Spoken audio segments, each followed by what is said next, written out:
Welcome back to Better TV. I'm Mark Baker. You know that old debate.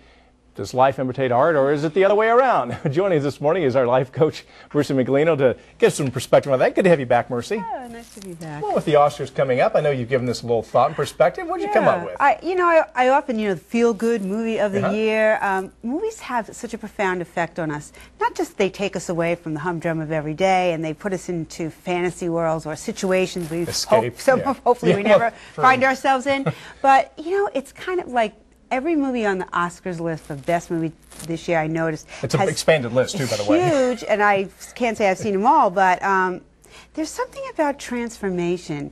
There's something about what is this message. If you look at like Avatar, which is kind of what is your purpose, what are your choices, this person goes through, and other characters, profound transformation in another world.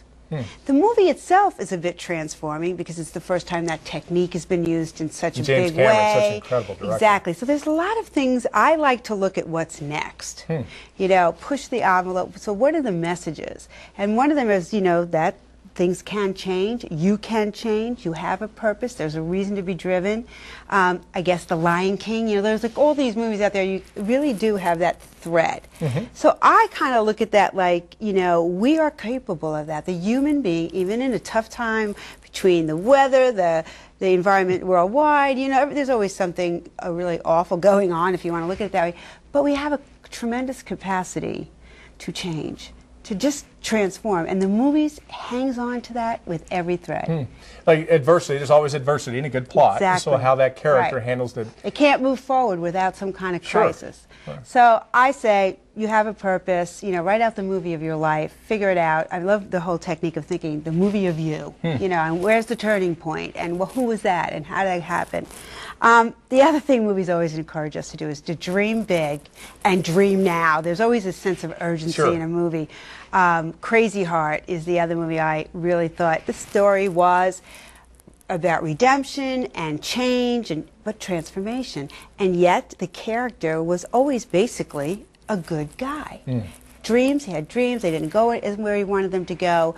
Then by the end of the movie we're feeling he has the capability of dreaming big. And it's so true, because redemption's always such a powerful, because we all need it at some point. Absolutely. We all fail. And, right, exactly. And when you give up, that you can find a new way, a new way of working, a new way of living.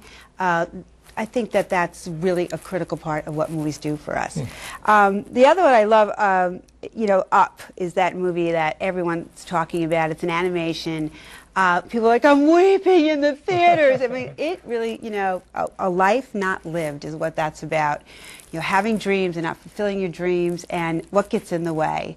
So I like the questions that came up in Up, which were, how can you make it happen? What's it going to take? What needs to fall away in order for it to happen? And then just do it.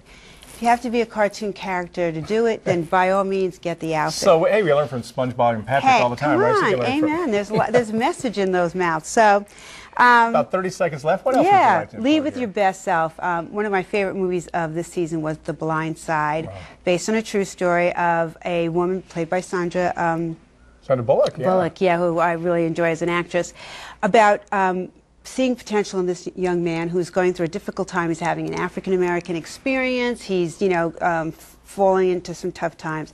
And she just says, people say I'm changing that boy's life, but he's changing mine.